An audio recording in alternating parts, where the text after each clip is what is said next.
to week 1 of U.S. History 101.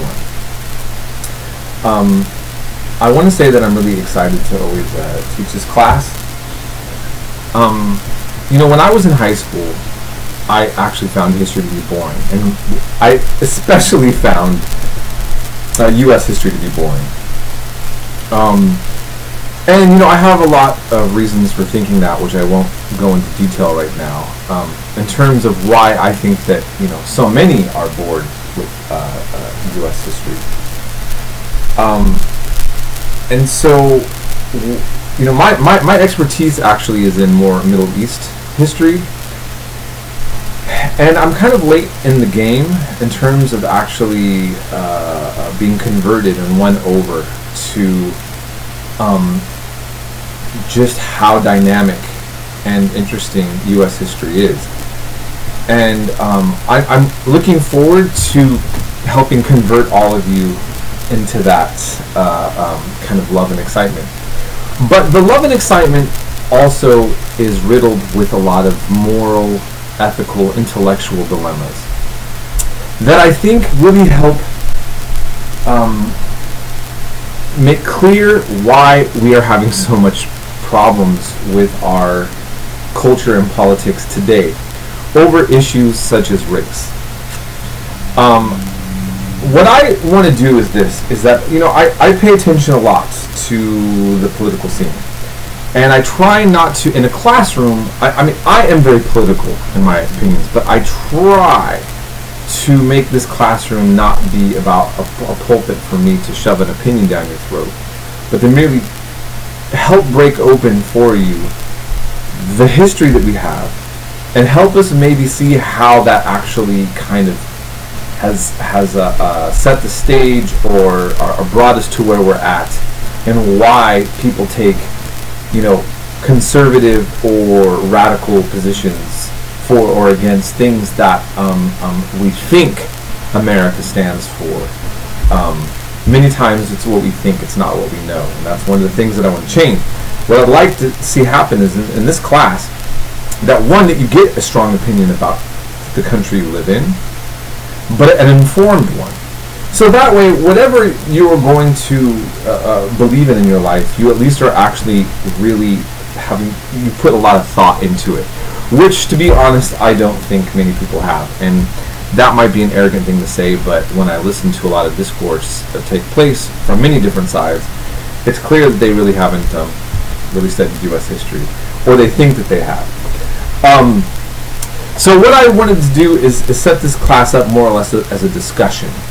And the reason is this: we are a new country. I just want you to kind of really think about the newness of this country and why it makes sense that we haven't resolved many of our kind of ethical, moral, and historical controversies and dilemmas. When I was in high school, the last Civil War bride died. Think about this for a second. I'm 43. I'll be 44 soon. When I was in high school at Downey High School in Modesto, California, I remember there was an article in the paper that the last Civil War bride died. A woman died. She was like in her 90s or something. And she was married to a Confederate general who fought in the Civil War. Now, how this happened was, I think that she was like 13 or 14. She was a very young teenage bride of a very old Confederate general. Now, that's a whole other topic. But the bottom line is that could happen. So here, somebody died in my lifetime who was married and shared a bed with somebody who fought in the U.S. Civil War. Do you feel me on this? When I was born, segregation only ended like a decade before, or not even that. We're talking about a very short time. Basically, I was born in the thick of the finishing off of the Vietnam War and the kind of clashes over civil rights.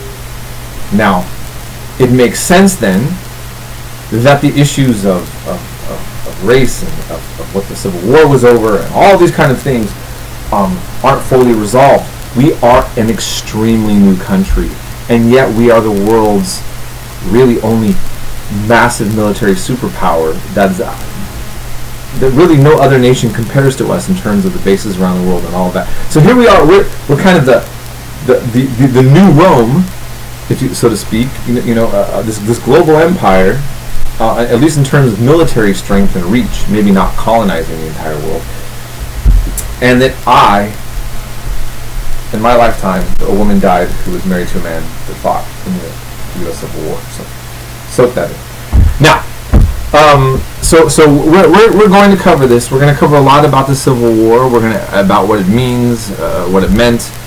A lot of things will be appropriate, topics for what you see going on in politics now. Now, what I want to try to do in our discussions, and I've said this before, it's very important.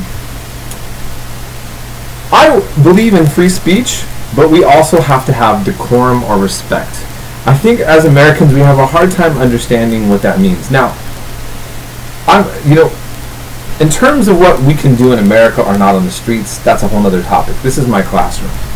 And in my classroom, students will respect each other and they will respect me. And I, in turn, owe that to all of you.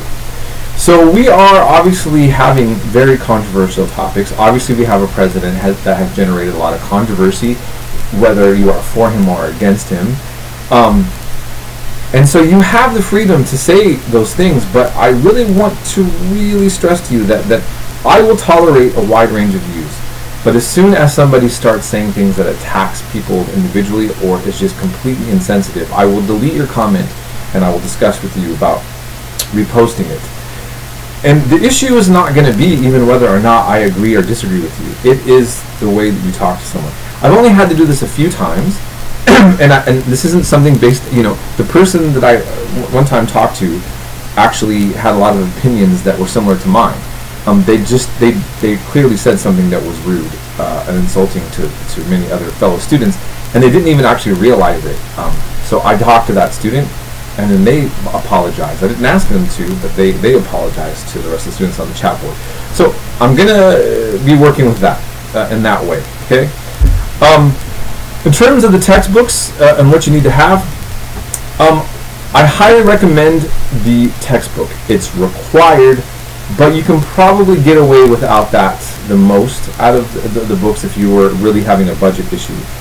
The books that you must have, starting off, you have to have A People's History of the United States, okay, by Howard Zinn. This book is a great discussion book.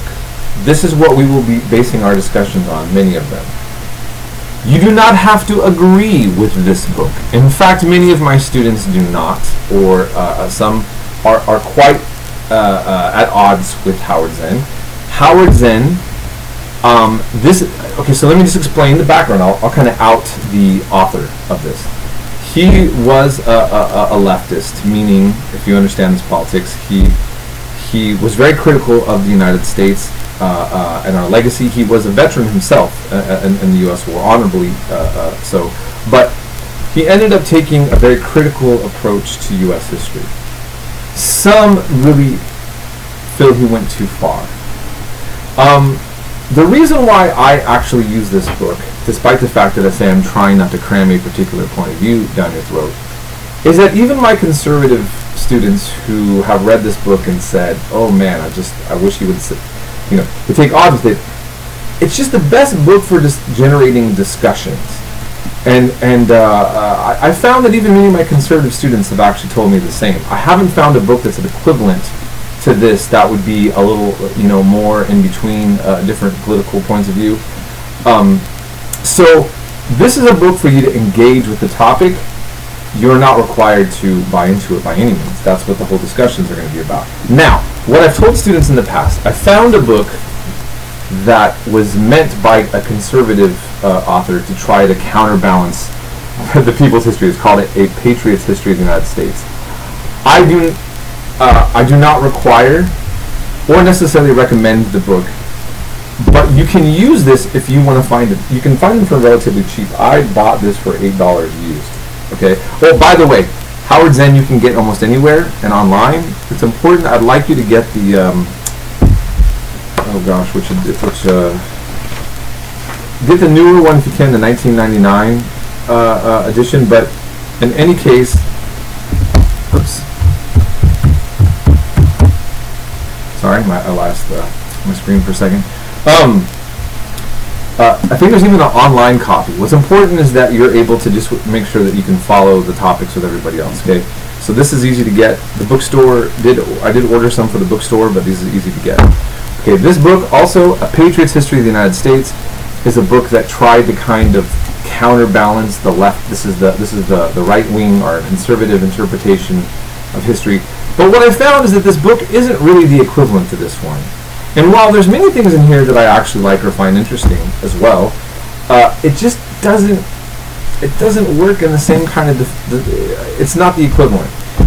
So what I'm saying is if you're just really one of these people who have very strong political opinions and you're just getting a little frustrated with the conversations just around this, you are allowed to incorporate this one if you want to get this book. But you also got to point out, kind of help the other students, give them a little bit of background in the discussion because they didn't read this one. Okay, but you're allowed to do that. Okay. Then, lastly, this is the book we're going to cover at the end of this class. Defending Slavery. This is a short but really mind-blowing book. These are the primary texts, original documents of Southern intellects defending the institution of slavery, from Thomas Jefferson to Baptist ministers and U.S. senators and other intellects. It's called Defending Slavery, Pro-Slavery Thought in the Old South, A Brief History of Documents. Everybody knows that we had slavery in the United States, but there's something a little chilling and kind of mind-blowing when you actually read an American politician, maybe even one that you have been a hero, that's been your hero, defending owning another human being in the light of our legacy of promoting freedom and democracy. And so this will just be an interesting, and this will generate discussion as well, okay? And so I have you guys go over this. And we do a little bit more thorough, like I kind of cover a world history of slavery a little bit before we go into this, to put U.S. history in context compared to what has been in global history of slavery, which a lot of people are not aware of, and what the difference was. And, how does that really affect the way things are or not in America now. Again, I think that you're going to really enjoy this class. You do have to keep up with the workload, the discussions. I try to be available. I also work another job. I've been a single dad for years, although my daughter's 19. She may be moving out soon, so I'm a little bit different phase. But I understand the parenting life. Communicate with me, communicate with me, communicate with me.